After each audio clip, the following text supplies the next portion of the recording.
The twin suns of Ceylon hung like molten eyes in the crimson sky, their merciless gaze turning the dust plains into a sea of scorched earth. Caleb adjusted his respirator, the recycled air tasting metallic on his tongue as he crouched behind a jagged outcrop. The temperature gauge on his wrist read 53 degrees in the shade. Not that there was any shade to be found in the burning reaches. His ship, or what remained of it, lay gutted 3 kilometers south. The sabotage had been thorough, almost surgical. Caleb had been a fool to trust the fuel supplier in Drakenport. Now he was stranded on this forsaken world, another human colonial technician swallowed by the endless red. A sound cut through the howling wind, a pained gasp barely human. Caleb peered over the rock and froze. A figure stumbled across the cracked ground, dragging one leg behind her. Even from this distance, he could see the dark stain of blood on her torn garments, the distinctive coppery sheen of Selenian skin glinting beneath the grime. The woman, for that was clearly what she was, collapsed mere meters from his hiding spot. Her breathing came in ragged, shallow pants. Caleb's first instinct was to retreat deeper into the rocks, to let fate take its course. He'd seen enough death on Epsilon. He'd promised himself no more heroes. But something caught his eye, a glint of precious metal clutched in her bloodied hand. No, not just metal. A broken piece of something ancient, ornate. A crown? Here, in the middle of nowhere. Against every survival instinct screaming in his head, Caleb moved toward her. She didn't notice him until he was almost upon her, and when she did, her reaction was explosive. "Touch me again, human," she hissed, her voice raw with pain and fury. "I'll show you a monster you won't survive." Her eyes, despite her evident weakness, blazed with a fierce intelligence. They were the color of solarstone, amber shot through with veins of gold, and they fixed on him with undisguised hatred. "I'm not here to hurt you," Caleb said, hands raised in what he hoped was a universal gesture of peace. "You're injured. Let me help." She laughed then, a harsh, bitter sound that scraped against his eardrums. "Help? Like your kind helped when they sold weapons to Telvin? Like they helped when they turned blind eyes to the massacre?" Caleb felt his jaw tighten. He knew the type. Colonial politics made for strange bedfellows and stranger enemies. But he also knew something about her that she might not realize. The broken crown piece, the formal pronunciation of her words even in pain, the unconscious way she held herself despite her injuries. Nobility, possibly royalty. "I had nothing to do with any of that," he said carefully. "I'm a technician. I fix things. I'm just trying to get off this rock." "Then leave," she spat. "Find your own place to die." But even as she spoke, her eyes flickered closed, consciousness slipping. Caleb cursed under his breath. The moral calculus was simple and infuriating. Abandon her to die and guarantee his own survival, or risk everything on a stranger who clearly despised his kind. The shadow of Epsilon's burning colony ships flashed before his eyes. His sister's face twisted in terror. His mother, trying to shield their baby brother with her own body. He'd been off-world, safe in his workshop while they burned. Safe while they screamed. He reached for her. She struck out weakly, nails finding purchase on his forearm, even through his protective gear. "I said don't. And I said I'm trying to help," he interrupted, catching her wrist. "You can hate me tomorrow. Right now, let me stop you from bleeding to death." Their eyes met and held. In hers, he saw a war being fought, pride versus necessity, hatred versus hope. Finally, she slumped back against the ground. "Do what you will," she whispered. "But know this, human. I remember faces. I remember debts." Caleb worked quickly, applying sealant patches to the worst of her wounds. As he worked, he studied her more closely.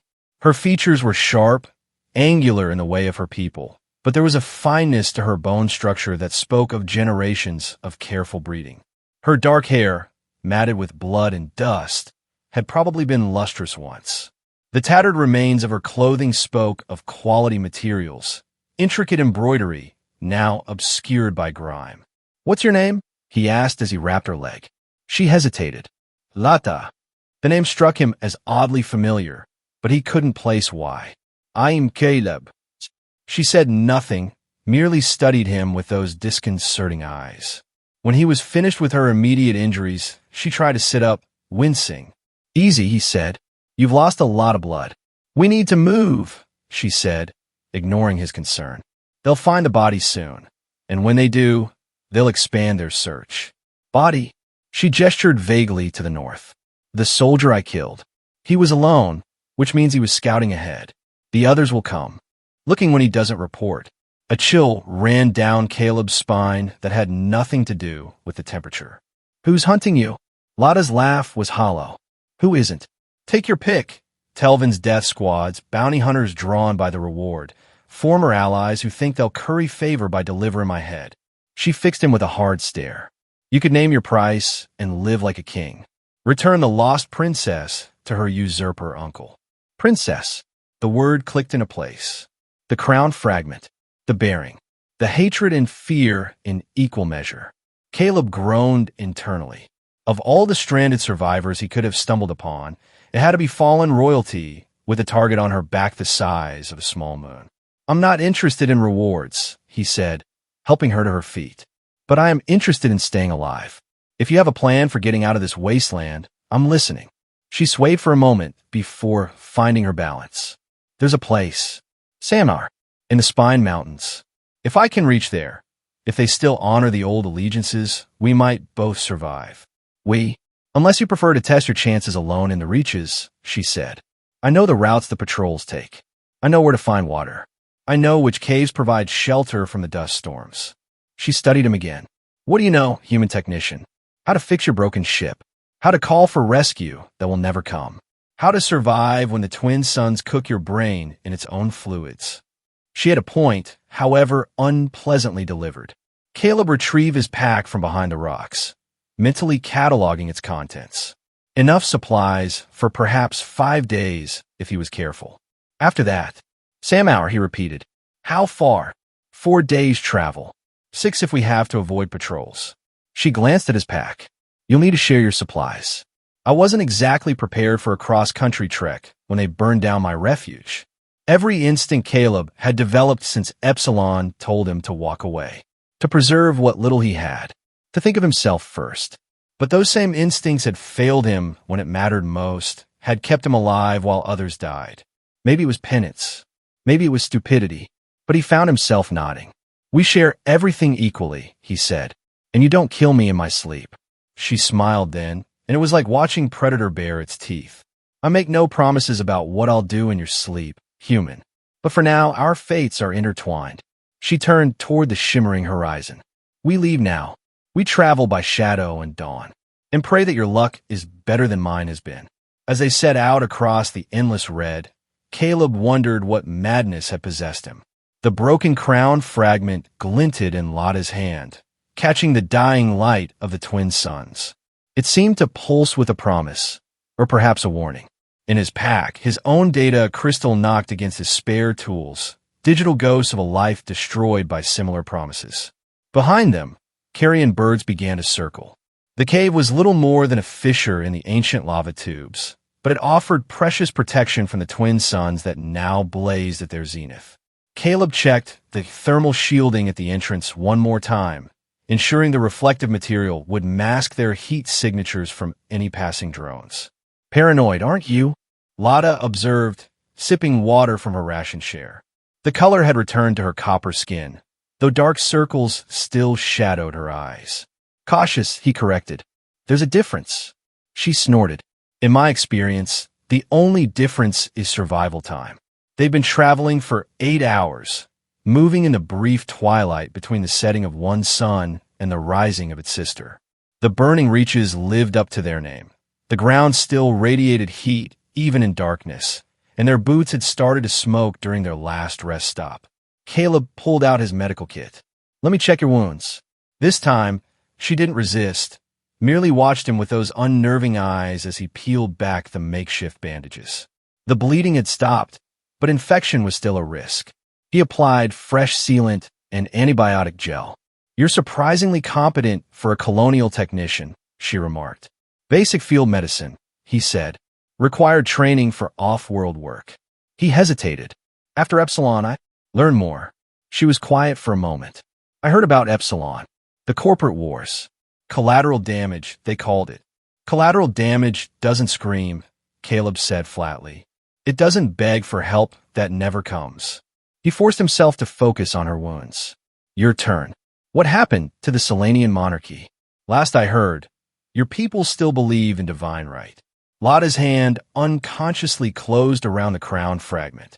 Divine right is just another word for tradition. And tradition can be shattered as easily as glass. She was quiet for so long, he thought she wouldn't answer. Then, my uncle. Telvin always smiled the brightest. Always had the kindest words for everyone. He'd visit the kitchens to thank the staff. He'd remember the names of guards' children. Her voice dripped with venom. And all the while, he was poisoning the wells of power, turning my mother's advisors, suborning the military, preparing his coup. How did they? The Night of Embers, they're calling it now. Fitting, I suppose. They set fire to the old palace, claiming terrorist attack. My mother's guard, her closest companions, Telvin's agents, everyone. They'd been bought years ago. Lotta's fingers tightened around the crown fragment until her knuckles went white. I only survived because I wasn't in the main palace. I was staying at my tutor's residence, studying the old texts. Always the scholar, my mother said. Always with her nose in books instead of court. You think she knew? I think she suspected something. The last time I saw her, she gave me this. Lotta held up the crown fragment. It's called the Truth Stone, part of the coronation regalia. She said it would always show me who to trust. Her laugh was bitter. Apparently, it doesn't work on family. Caleb thought of his own family, of trust betrayed in different ways. What about others? Surely some remained loyal. Some died, trying to resist. Others fled when they saw how the wind was blowing. And others, she shrugged. Fear makes cowards of everyone. Telvin offered rewards for information, death for harboring fugitives. People who'd sworn blood, oaths to my family's line, suddenly couldn't remember my name. But you believe Samhour will be different? Samhour has always been different. It's the only free city-state on Ceylon. The mountains make it nearly impossible to conquer, and the merchant guilds have enough wealth to hire the best defenders. Her eyes glittered in the dim light. More importantly, they hate Telvin. He tried to force them to pay tributes years ago. They laughed in his face. He hasn't forgotten the insult. Enemy of your enemy? Ancient wisdom transcends planetary boundaries, it seems. Caleb began repacking his medical supplies. And what happens if you reach Samhour? Do you just hide? Live in exile? Fire sparkled in Lotta's eyes. I am the rightful heir to the sun throne of Ceylon. My bloodline goes back to the first mothers who tamed these lands. Telvin may have the army, the courts, the capital, but I have legitimacy. And in time, that matters more than weapons. With respect, Princess, legitimacy doesn't stop bullets. She smiled that predatory smile again. No, but it wins hearts, and hearts win wars. She leaned back against the cave wall. Tell me about your ship. The sabotage you mentioned. Was it random or targeted? Caleb considered the question. He'd been turning it over in his mind since the crash. Targeted, I think. The fuel contamination was too specific, and the backup systems failed simultaneously. That takes planning. Who would want you dead? Take your pick. Corporate rivals, colonial rebels, pirates. He paused. Although, what? I've been doing some contract work for the Planetary Council. Nothing political, just infrastructure updates. Communication systems, mostly. But I've seen things. Shipments that don't match manifests.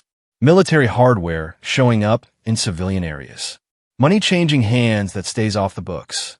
The Selenians on the council are all Telvin's creatures now, Lotta said. He uses them to maintain the illusion of legitimate government. Human corporations play along because instability hurts profits. She studied him. You're saying you might have seen evidence of arms trafficking? I'm saying the sabotage makes more sense now. Caleb pulled out his data crystal, a small device that whirred softly as it powered up. I keep backups of everything. Habit. There might be something useful here. As the device projected a soft blue hologram, displaying file structures and encrypted documents, Lotta leaned forward.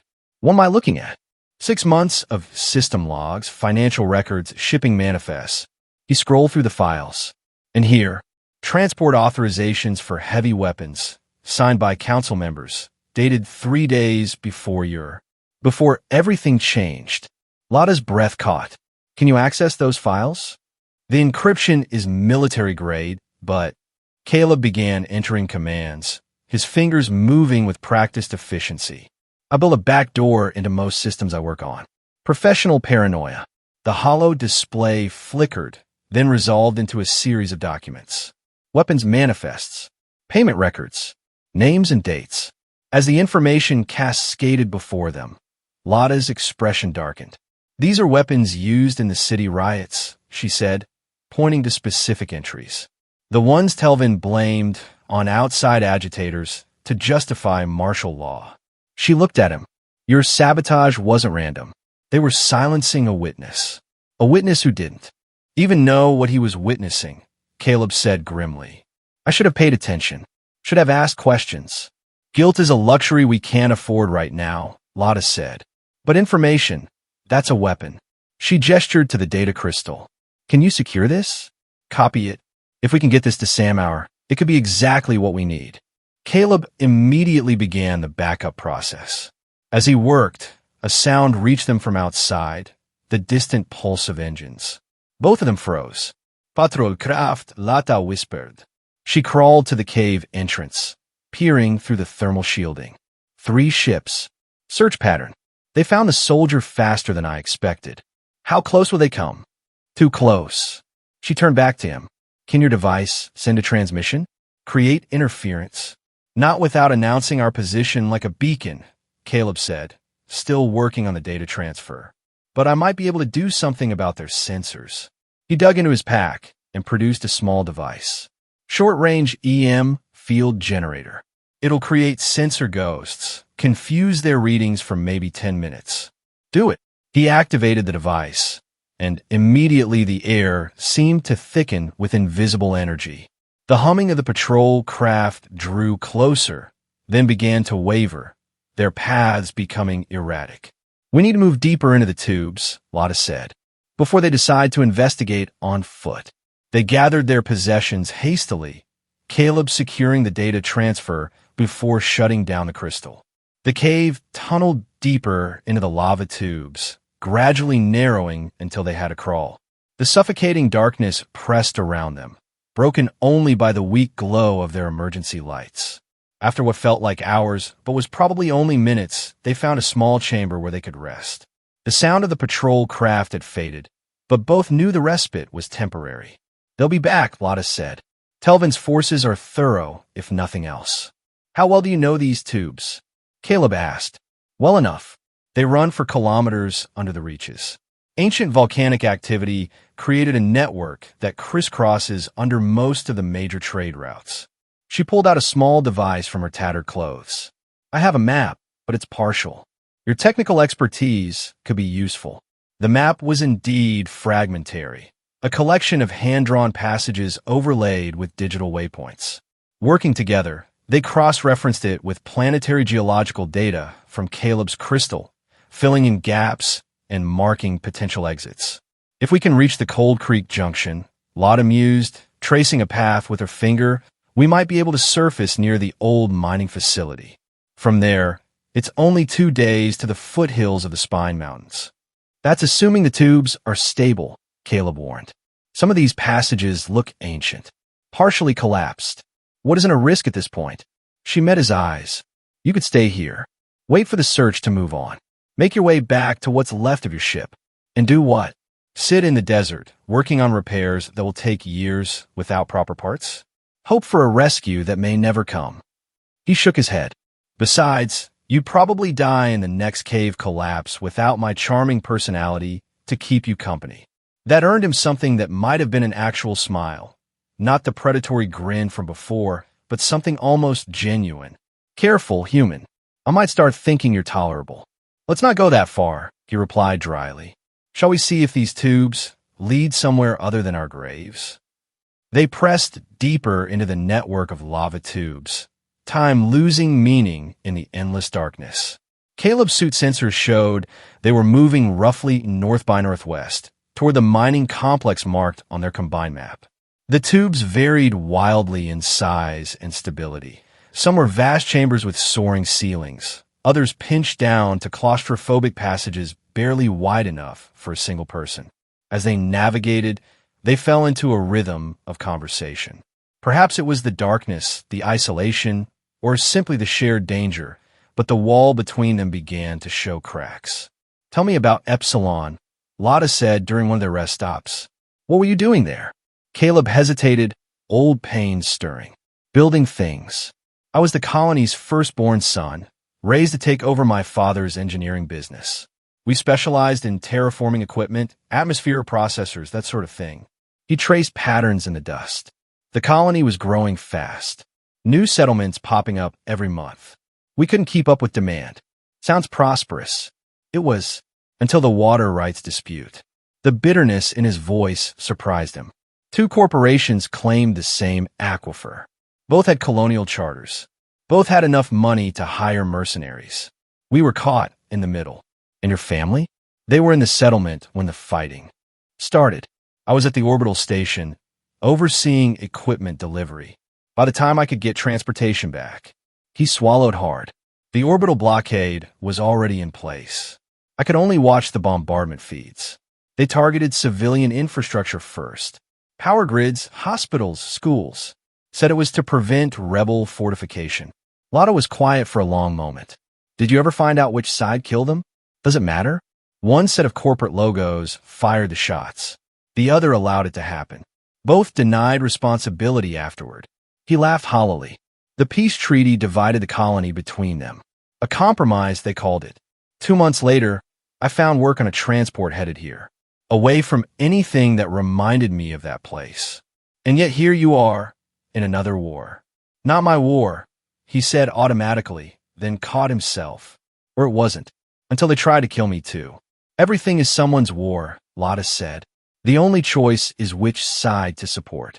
They continued in silence for a while, the only sounds their footsteps and breathing echoing off the ancient walls.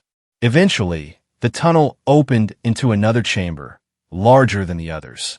In the center, a shaft of weak light penetrated from above. "Cave-in," Caleb diagnosed, examining the rubble pile. "Recent by the looks of it." "Or an opening," Lotta suggested. She activated her map overlay. "We're close to the mining facility, according to this. That'd be a vent shaft. Could also be a trap. They know people use these tubes." "Have a better suggestion?" Caleb studied the layout, running calculations in his head. "We could try the bypass tunnel. Longer route, but safer." "Safer meaning what?" 3 days instead of 3 hours. "Safer meaning we don't get shot climbing out into daylight." She considered this. "What if we compromise? Send your drone up to scout." "I don't have a—" He stopped, remembering something in his pack.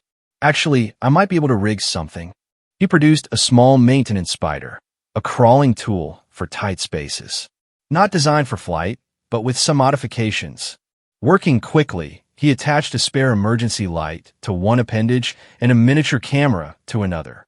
The spider wasn't exactly aerodynamic, but it could at least crawl partway up the shaft and give them visual data. They watched the feed as the spider scraped its way up the rough walls. The shaft was narrower than expected, showing signs of recent collapse.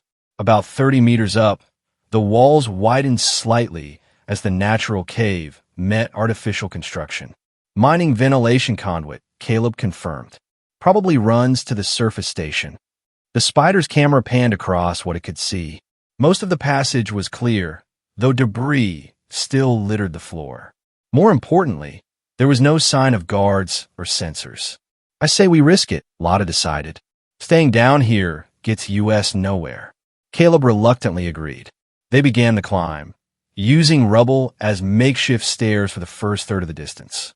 The ancient walls were rough enough to provide handholds, though loose soil and small stones constantly threatened their footing. About 2/3 of the way up, Lotta's grip slipped.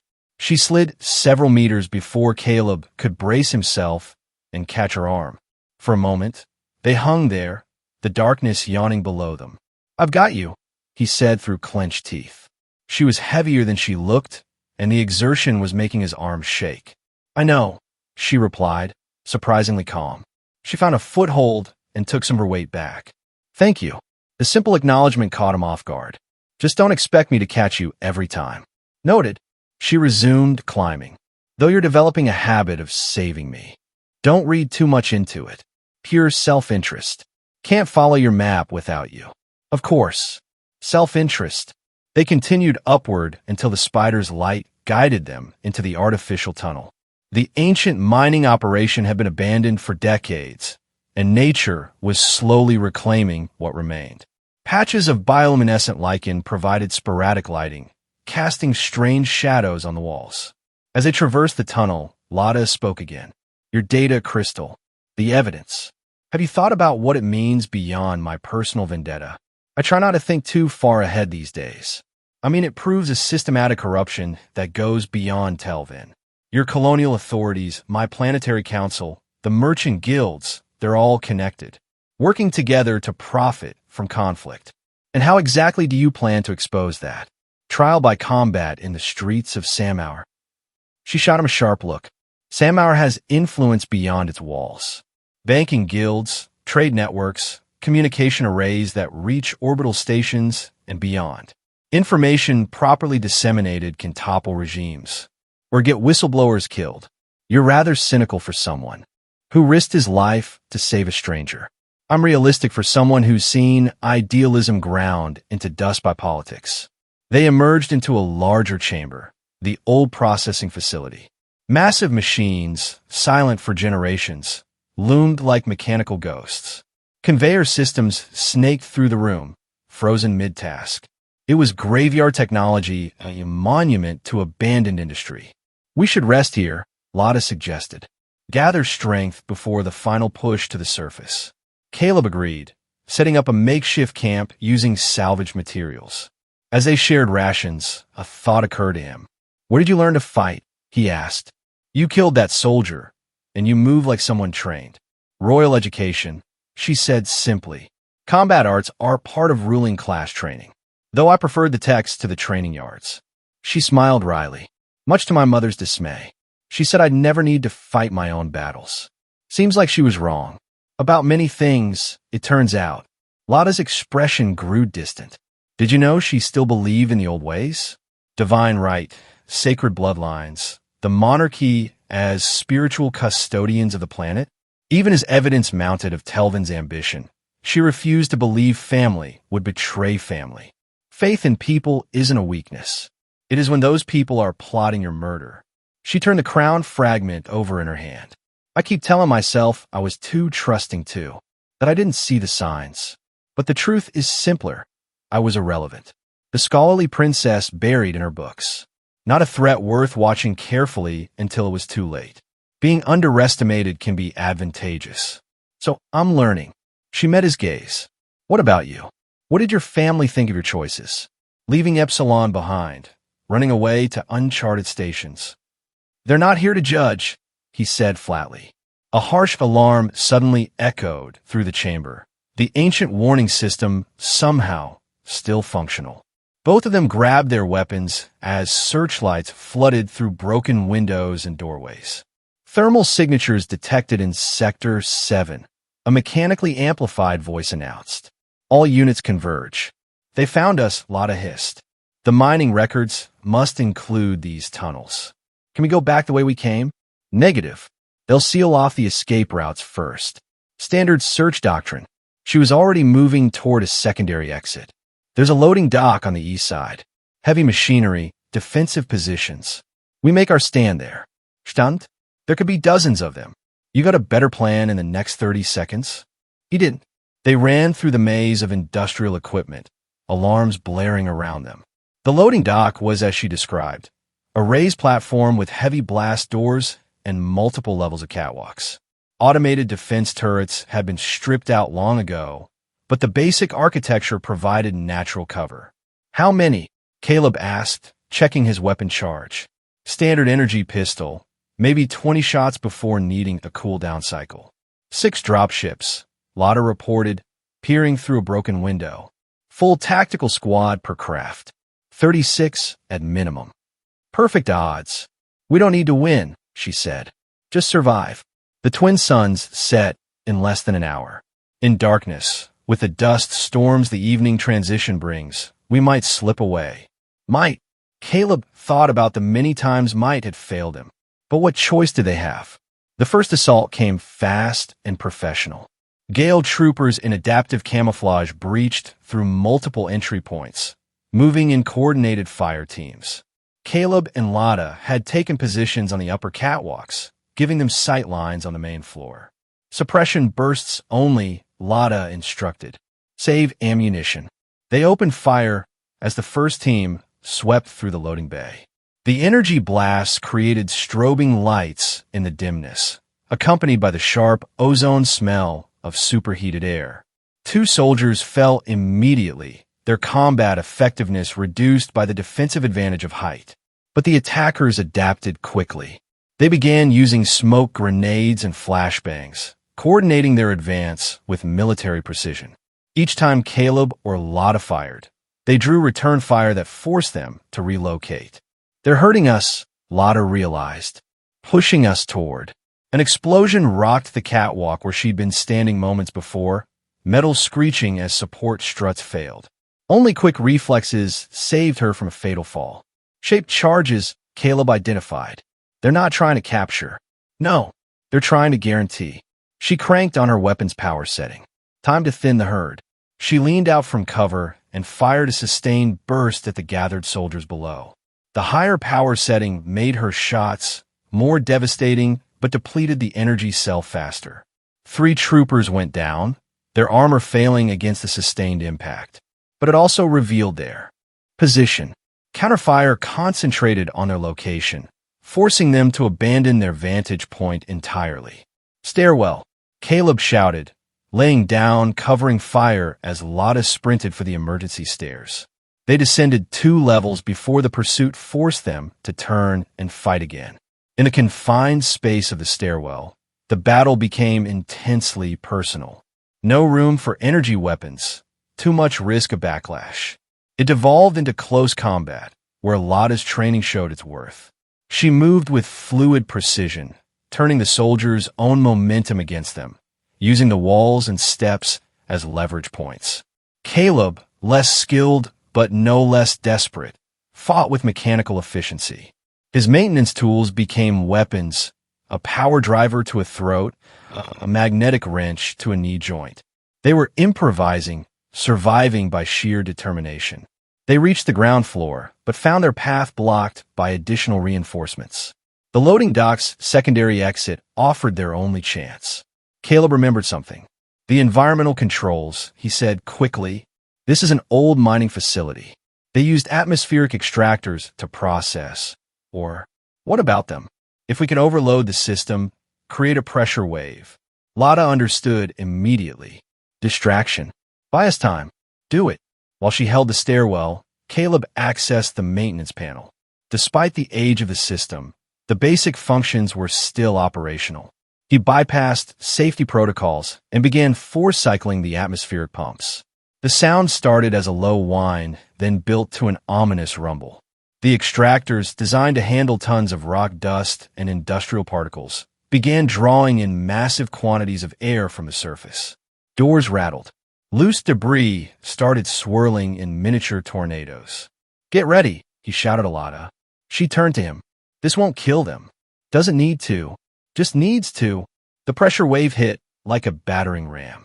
Industrial fans designed to move mountains of air suddenly reversed, creating an outward blast that sent soldiers flying. Dust, debris, and even small equipment became projectiles. The loading bay transformed into a hurricane of confusion. Lotta and Caleb ran for the exit, using the chaos as cover. They emerged into the gathering darkness of Salon's evening, the twin suns finally beginning their descent. The atmospheric disturbance had triggered early dust storms, reducing visibility to mere meters. Behind them, the loading facility groaned as overstressed systems began to fail. Alarms wailed their death songs. But ahead lay only the unknown desert, harsh and unwelcoming. We have maybe an hour before they reorganize, Lotta said, checking her bearings. The mountains are northwest.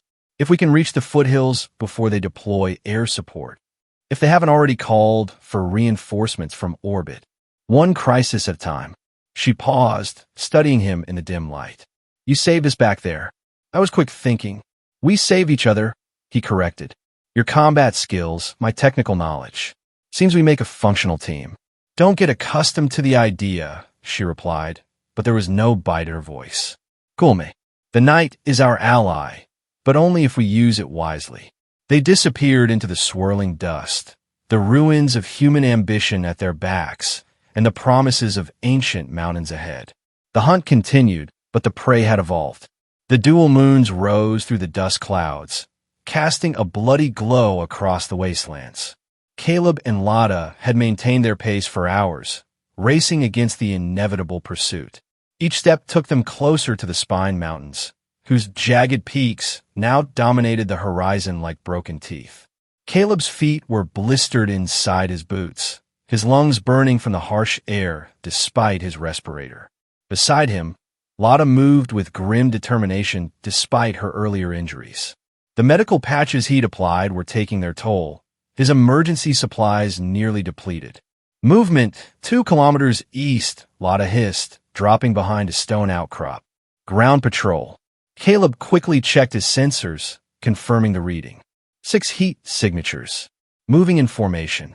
They're sweeping for tracks. She studied the ground around them. The wind is working for us here. Our footprints aren't deep enough to hold. What about from above? Orbital surveillance. Telvin doesn't have full satellite coverage. Corporate restrictions. But local air support. She glanced up at the dust-choked sky. In this visibility, we might be safe for now. They waited as the patrol passed, close enough to hear the hum of their exosuit servos. Once the heat signatures faded, they resumed their trek, pushing harder now. The Spine Mountains grew clearer as they approached. What had seemed like solid rock from a distance revealed itself as a complex of valleys, canyons, and hidden passages. Ancient erosion had carved elaborate networks through the stone, creating natural labyrinths. Samar lies beyond the first range, Lotta explained as they began the ascent. Hidden in the Valley of Whispers, called that because the wind patterns create acoustic phenomena. Communication across the valley becomes unreliable. Defender's advantage, Caleb noted appreciatively, make surveillance equipment useless, forcing physical infiltration. Our ancestors weren't fools. When the old kingdoms fell and the free cities needed protection, they chose their locations carefully. The climb grew steeper, testing their endurance further. Caleb had to assist Lotta over several obstacles, her injured leg still troubling her despite her stoic bearing. Each time he offered help, he half expected another warning about touching her, but she accepted his assistance without comment. At a shallow cave sheltered from the wind, they stopped to rest. Caleb checked their supplies. 2 days of water left, maybe 3 if they were careful. Food was better. 5 days of concentrated rations. We should reach Samar by tomorrow evening, Lotta said, as if reading his thoughts. Assuming no more encounters. And if Samar refuses to take you in? She was quiet for a long moment. Then I die with dignity instead of running like prey. There's no dignity in death, Caleb said sharply. Only absence. Spoken like someone who's never been trained to value legacy over longevity. Spoken like someone who watched their family die for someone else's ideology. He regretted the words as soon as they left his mouth, but Lotta didn't seem offended. Perhaps we've both been shaped by our losses, she said. The question is whether we let them define our futures. They lapsed into silence, each absorbed in their thoughts. The twin suns continued their endless dance across the sky, one rising as the other set, ensuring Ceylon never quite experienced true night. As they rested, Caleb became aware of something odd about the stone around them. Patterns in the rock formation, too precise to be natural. He ran his hands over the wall, finding channels carved into the stone. Lotta, look at this. She examined the carvings, her eyes widening. These are First Mother inscriptions, sacred writings. But they shouldn't be here. The nearest shrine is hundreds of kilometers away.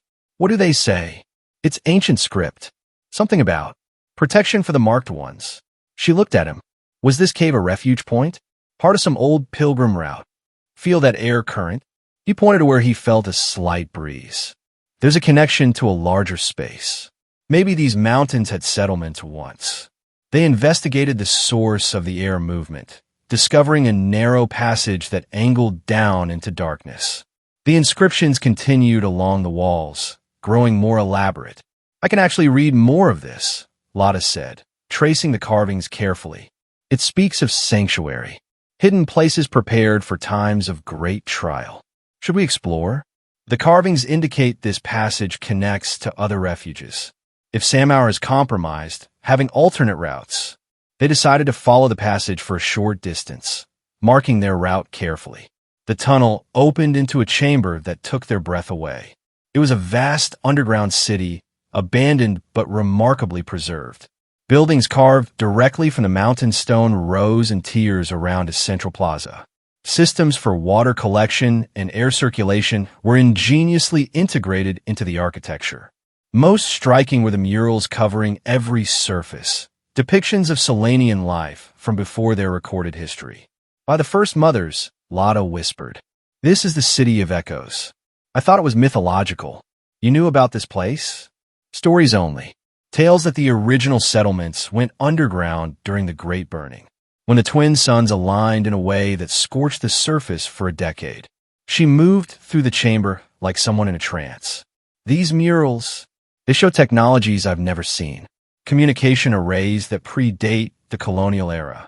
Engineering that rivals anything in the capital. Caleb examined the technical aspects with professional interest. Look at this. Power distribution systems. Still functional by the look of them. Fed by geothermal sources. He activated some of his tools. Incredible. The base infrastructure is still active. "We can't stay," Lotta said, despite the wonder in her voice. "But we should document this. Take readings. This could be..." She hesitated. Strategic advantage isn't the only value here. This is our heritage. My people's history, preserved in more detail than any archive. They spent an hour documenting what they could, Caleb's technical scans complementing Lotta's cultural knowledge. The more they discovered, the more questions arose. Why was this place abandoned if it still functioned? What catastrophe had driven the inhabitants away? Movement topside. Caleb's external sensors warned. Multiple heat signatures converging on our cave entrance. They hastily gathered their equipment. The passage through the City of Echoes led them eventually to another exit, several kilometers from where they'd entered. They emerged into a shallow ravine, the mountains now very close. "They're definitely tracking us," Caleb said grimly. "That was too precise to be random search pattern." "How?" "We've left no trail. Unless..." He examined his equipment pack more carefully. "There, microtransmitter. Someone planted a tracker on my gear. When... had to be at the spaceport.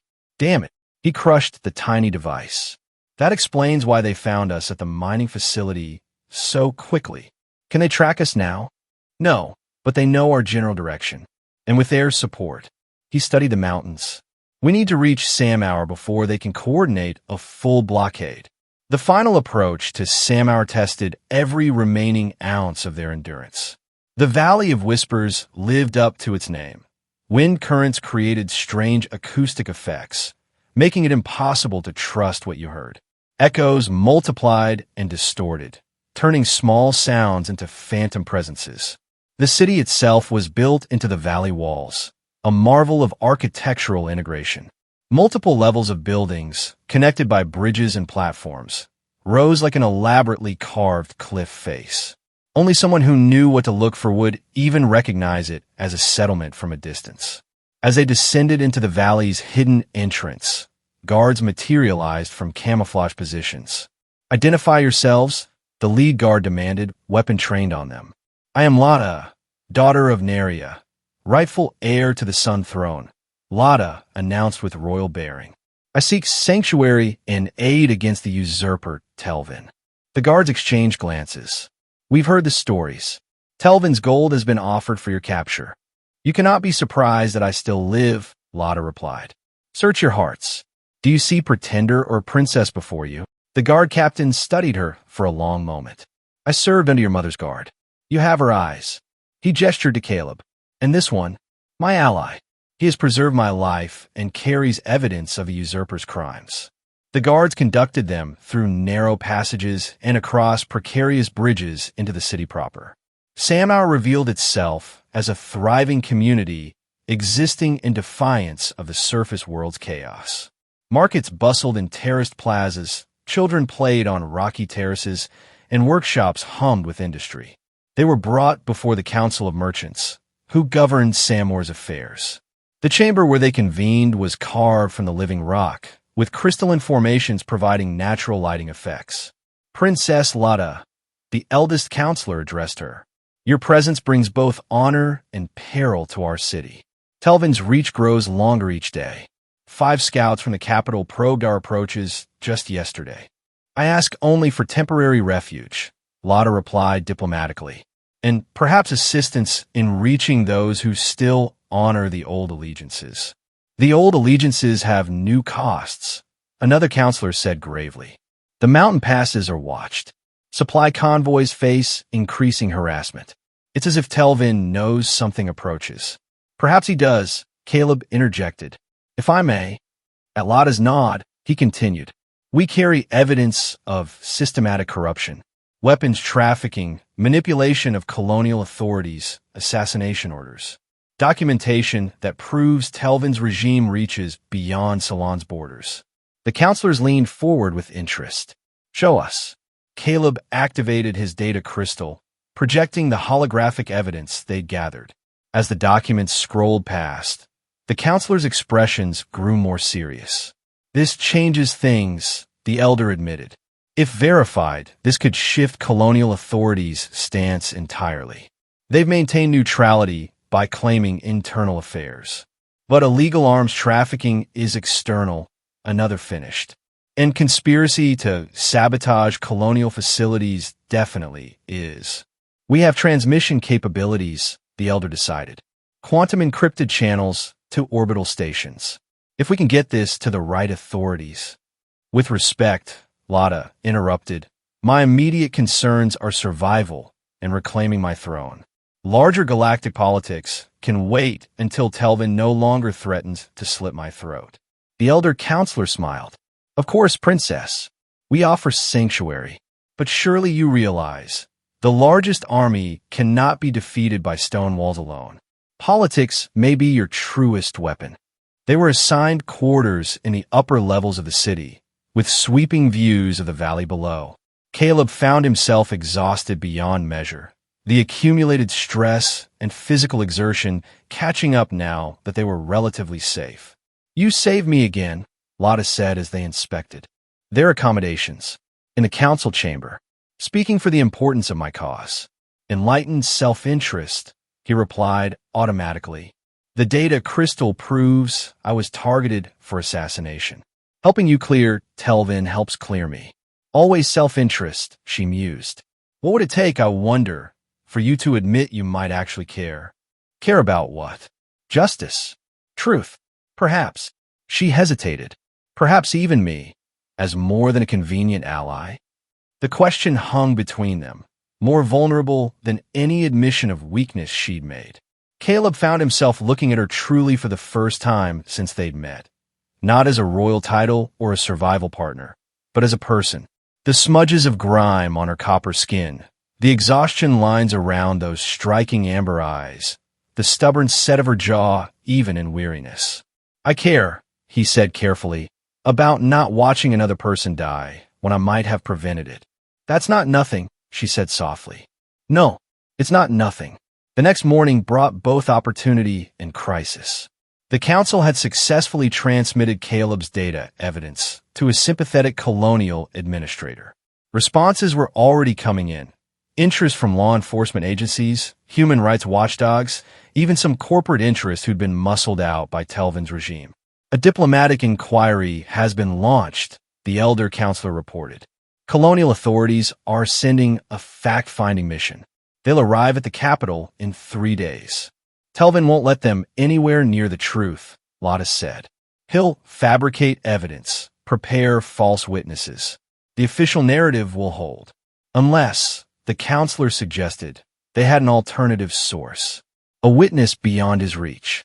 One who could provide additional evidence and context. You're suggesting I present myself to colonial investigators? I'm suggesting Princess Lotta might find justice through systems designed to prevent exactly the kind of abuses Telvin has committed, and risk capture attempting to reach them, Lotta countered. Or worse, risk legitimizing a colonial inquiry into Selenian internal affairs. The irony doesn't escape us, another counselor admitted. Seeking colonial intervention to restore native sovereignty. But sometimes survival requires pragmatic choices. Caleb had been studying tactical charts while they debated. What about a middle ground? We know Telvin's forces are split between hunting you and preparing for this inspection. If we create a sufficient distraction, draw his attention elsewhere. You're suggesting a diversion, Lotta realized. Something to pull his security forces away from both the capital and this valley. The old northern mining facility, the younger counselor proposed, catching on. Telvin maintains it as a secret weapons cache. If someone were to trigger the emergency beacons there, he'd have to investigate. Can't risk colonial inspectors stumbling onto an illegal arsenal. Lotta completed the thought. It might work. Might give investigators a real chance to see beyond his prepared deceptions. I'll go, Caleb said immediately. I know mining facilities. Know how to make it look like an accidental activation. Alone. Lotta challenged. After all we've survived together, someone needs to brief those investigators properly. Provide context they won't get from data alone. That has to be you.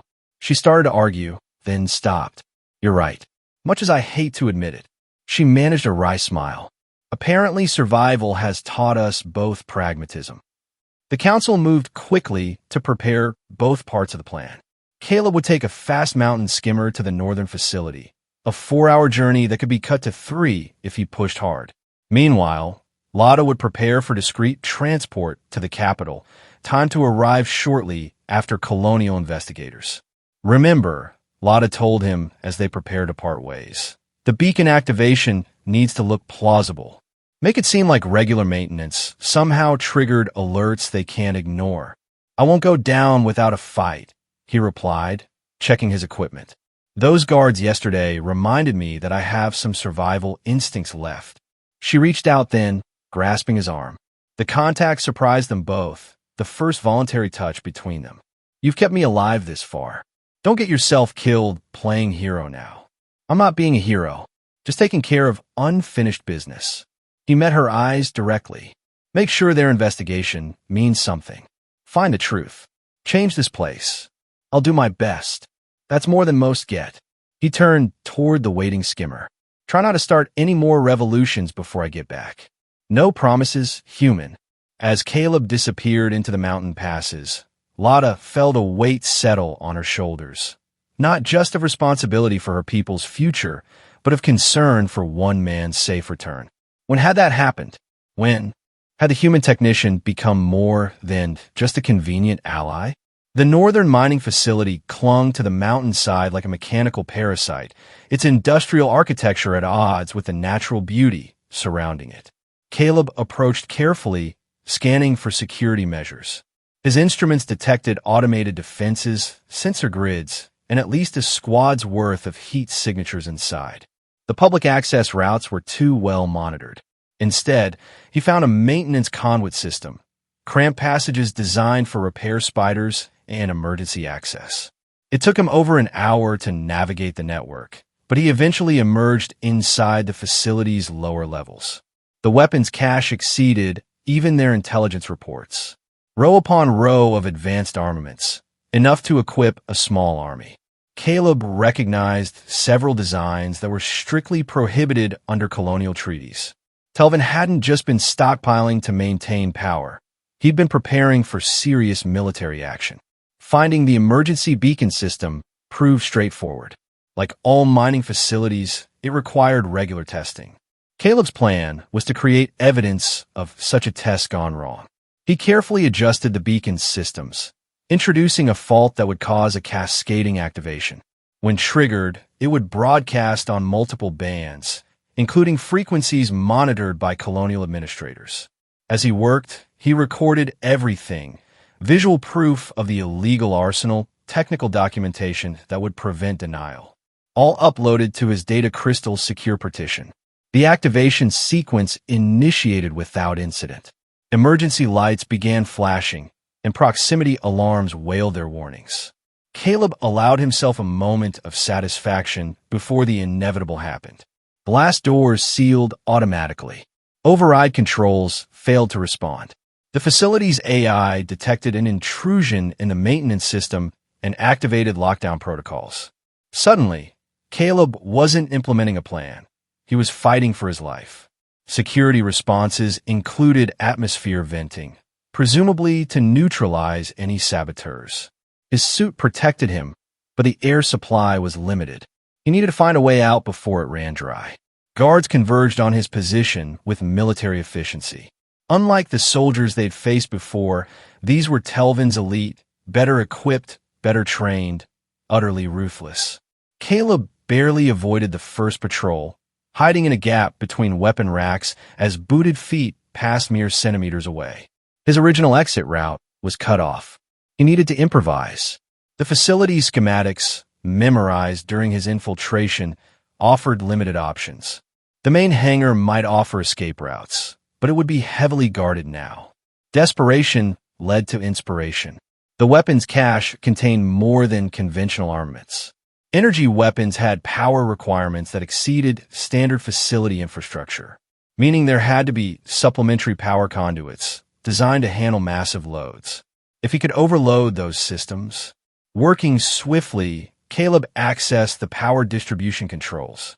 Unlike the beacon system, these had no safety measures. They were built for efficiency, not security.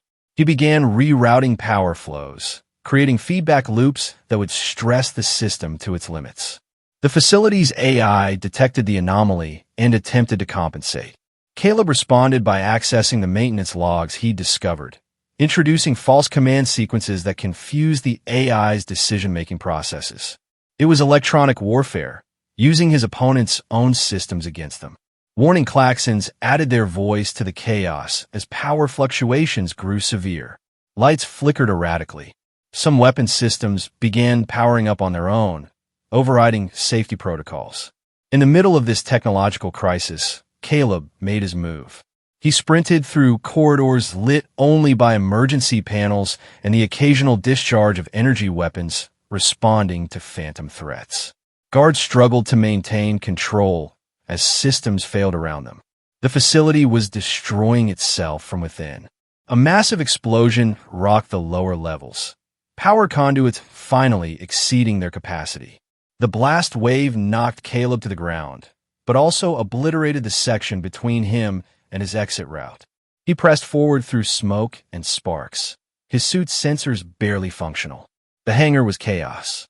Transport craft struggled to maintain position as gravitational compensators malfunctioned. Telvin's guards fought to establish order, but the facility's breakdown continued accelerating. Caleb commandeered a small transport left unattended in the confusion. The launch was ugly, the craft responding sluggishly to controls. But he cleared the hangar just as another explosion buckled its ceiling, sending debris raining down. As he gained altitude, he could see the facility had become a geometric wound in the mountainside, bleeding smoke and flames. The beacons. Multi-layered transmission would ensure discovery. Colonial investigators, and likely Telvin's leadership, were now rushing to the scene. Phase 1 of their plan had succeeded, though at nearly the cost of his life. Setting course for Samhour, Caleb allowed himself to hope.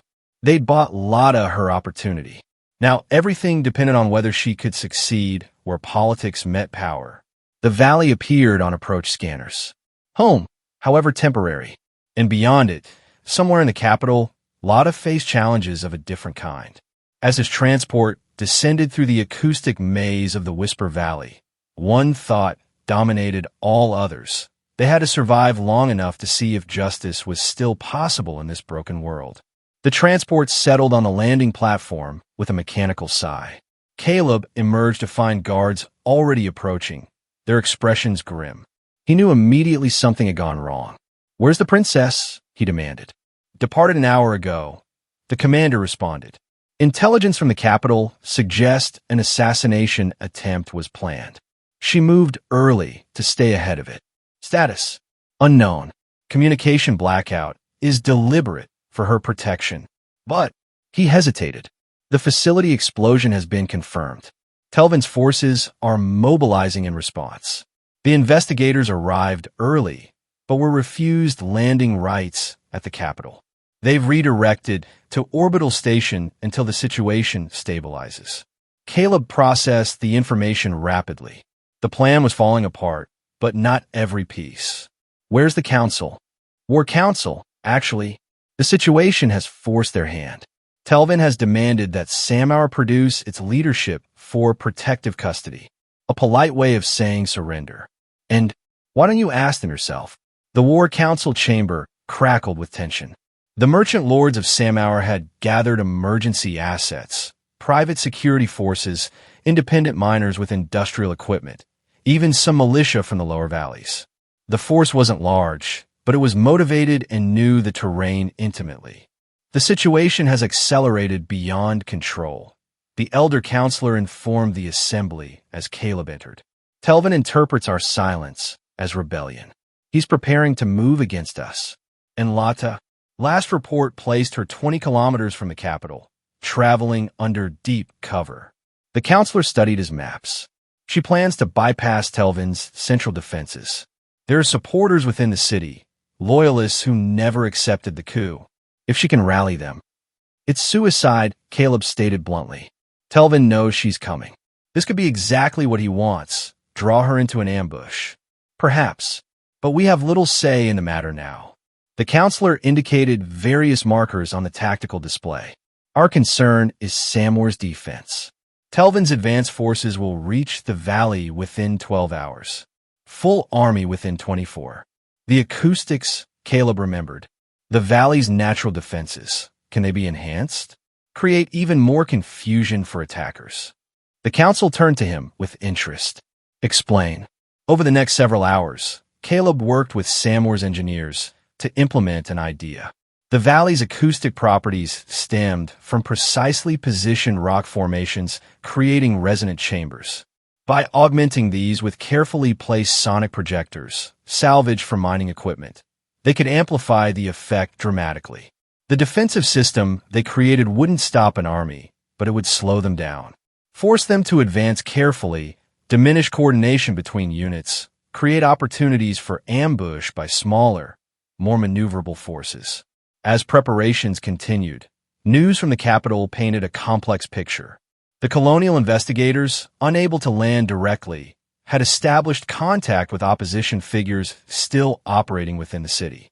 The northern facility's destruction had indeed provided evidence of illegal activities, but Telvin's propaganda machine worked overtime to cast it as colonial sabotage. The truth, as always, struggled to compete with prepared narratives. Night fell, bringing the relative cool of Ceylon's twin moon period. Caleb found himself at Samhour's highest observation point, analyzing sensor data for signs of approaching forces. The elder counselor joined him. "You've done more than could be expected," the counselor said, "especially for one with no stake in our conflicts." "I had one of those stakes trying to kill me," Caleb replied wryly. "Tends to focus priorities. Still, you could have left. The investigators would grant you asylum, certainly." Caleb considered the question he'd been avoiding. "I've left too many people behind already. Made too many excuses about survival." He gestured toward the darkened capital. "And there's someone out there who shouldn't be alone." The counselor nodded sagely. "The heart makes unlikely allies of former enemies." "It's not that simple. It never is. But we rarely choose who matters to us. We only choose what we do about it." Dawn brought grim confirmation. Telvin's advance units had entered the outer valleys, moving with caution but determination. The enhanced acoustics immediately proved effective, turning their communication equipment against them as echoes and feedback created constant auditory static. The first engagement occurred at Howling Gorge, a natural choke point enhanced with Caleb's modifications. A company of Telvin's soldiers attempted to force passage and found themselves disoriented by cascading echoes that distorted their own commands. Samor's defenders, prepared for the conditions, picked them apart methodically. But victories proved temporary. Telvin's forces adapted, using visual signals and deploying atmospheric sensors to cut through the acoustic interference. By noon, they'd established foothold positions at 3 entry points to the valley. It was then that word arrived. Communications, long dead, suddenly opened on an emergency frequency. Samar Control, this is Princess Lada. I'm alive, and I have news. Relief flooded through the War Council. Caleb found himself exhaling a breath he hadn't realized he was holding. Situation report, the Elder demanded. Mixed. The Loyalist networks are stronger than expected. Entire garrison units are refusing Telvin's orders. The colonial investigators have managed secure landing at Port District. Telvin couldn't prevent it without firing on them directly. And you? Your location? Safe for now. But listen carefully, all of you. The investigators. They have more evidence than we provided. Internal sources. Banking records proving Telvin used public funds for personal weapons deals. Testimony from assassinated council members' families stored in secret. The case against him grows. But so does his desperation. Her voice tightened. He's planning something. My sources say he's activating contingency protocols. Full mobilization. Not just to defend against investigation, but to... Static interrupted. When the signal cleared, her voice carried urgency. He's going to destroy the evidence. The entire capital district. Claim it was a colonial bombardment. Frame the investigators as aggressors.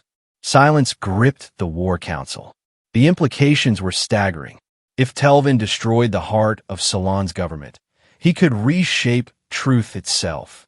Position himself as the defender against foreign invasion. We have to warn the investigators, Caleb said. Already happening, Lada assured him. But there's more. Remember the city of echoes you discovered? Telvin knows about it. Has always known. He's been stripping it of technology for years. Caleb's mind raced. The advanced systems they'd seen, the power distribution communication arrays, if Telvin had been exploiting that knowledge. The weapons. The facility we destroyed, it was manufacturing replicas of that technology, wasn't it? Exactly. And now you've set him back years. Made him desperate. Her voice softened slightly. You've done more damage to his plans than he expected, Caleb. The use of his name, spoken with something like affection, caught him off guard. Before he could respond, she continued. I'm moving to intercept his contingency operations. The Loyalists have identified key infrastructure points that need protection. A pause. I won't let him burn down our home to hide his crimes. Wait, Caleb interjected. You can't face his main forces alone. Even with Loyalist support, the numbers. I don't intend to face them alone. Her tone suggested a smile. The investigators are requesting military support. Colonial law forbids it, but they can hire independent contractors. Samor's defenders are, conveniently, available for hire. The council exchanged meaningful glances. You're suggesting joint action.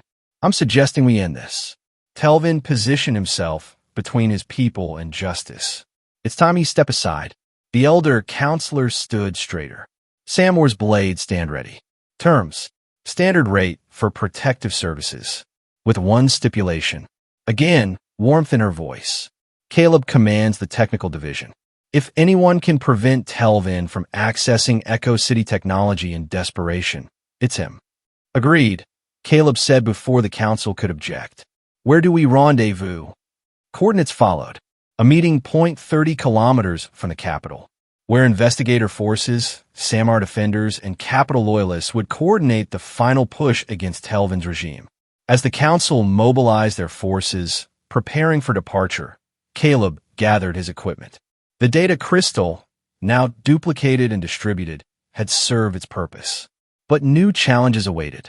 One question, he asked before they broke communication. Why trust the investigators? Why believe colonial justice will work? Because, Lotta replied simply, truth backed by force has momentum that tyranny cannot match. And because she hesitated, because someone taught me that giving up hope only guarantees failure. The journey to the rendezvous point passed in determined silence. Samor's defenders moved with purpose, their mountain skimmers navigating terrain that would challenge conventional forces. Caleb rode with the technical unit, already formulating plans to counter whatever Echo City technology Telvin might deploy. As they descended from the valley, leaving its acoustic protection behind, Caleb found his thoughts drawn repeatedly to Lotta. The princess who'd once threatened to show him a monster he couldn't survive had become. What exactly? Ally certainly. Friend perhaps.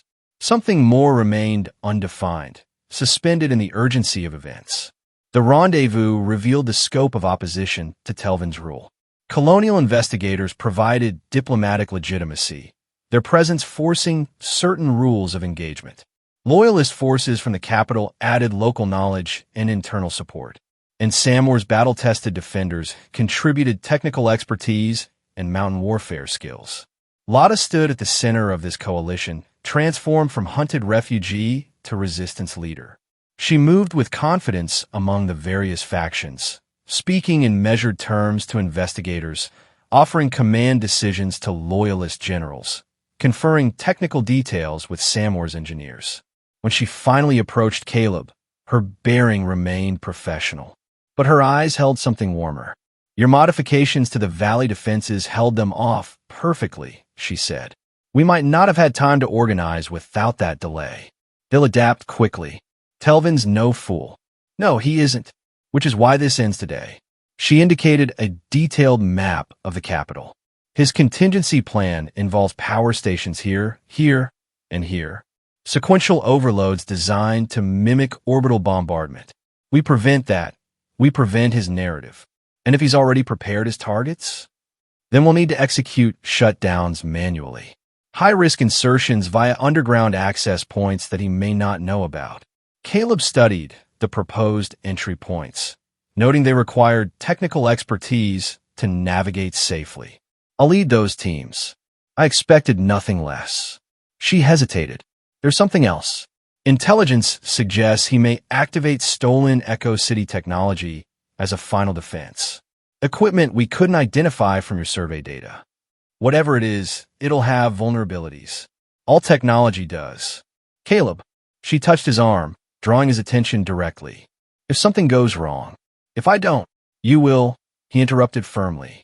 We both will, because we've come too far for any other outcome. Her smile held gratitude and something deeper. When this is over, when Salon has its justice, promise me we'll discuss what comes next. Tactical question, personal one. Her admission hung between them, raw and honest. When this is over, he agreed. Promise. The assault began at twilight, timed to coincide with the twin suns' transition period. 3 primary objectives: secure the power stations, infiltrate Telvin's command center, and prevent the destruction of evidence at the main archives. Caleb led the technical insertion team through service tunnels older than the colonial era. The architecture suggested Echo City influence, though modified for surface conditions. His team included Samar engineers and capital loyalists who knew the substrata intimately. The first power station fell with minimal resistance. Telvin's guards, expecting assault from above, failed to anticipate subterranean approaches. Caleb's team disabled the overload sequences, securing the facility within the hour. The second station proved more challenging.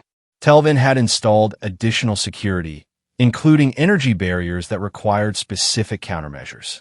The Echo City technology he'd stolen proved more sophisticated than expected, active defense systems that responded intelligently to threats. It's learning from our attempts, one of the Samar engineers reported as they analyzed the barrier's patterns. Each breach attempt makes it stronger. Then we don't breach it. Caleb studied the power distribution schematics he'd been documenting. We redirect. Echo City technology requires specific energy wavelengths. If we can disrupt the harmonic resonance, working quickly, They modified standard mining equipment to generate counterfrequencies. The active barriers flickered, wavered, then failed abruptly as their energy signatures collapsed. The security team moved in immediately, neutralizing guards before they could trigger manual overloads. 2 stations secured. 1 remained. Communications reported varied success across other fronts. Loyalist forces had seized the archives, preserving evidence against Telvin. Samar defenders, working with colonial investigators, were pushing toward the central command complex where Telvin made his final stand. In Lada, she led the advance herself, determination overriding diplomatic protocols. The 3rd power station presented Telvin's greatest challenge. Located beneath his fortress, it required traversing defensive arrays designed to stop exactly such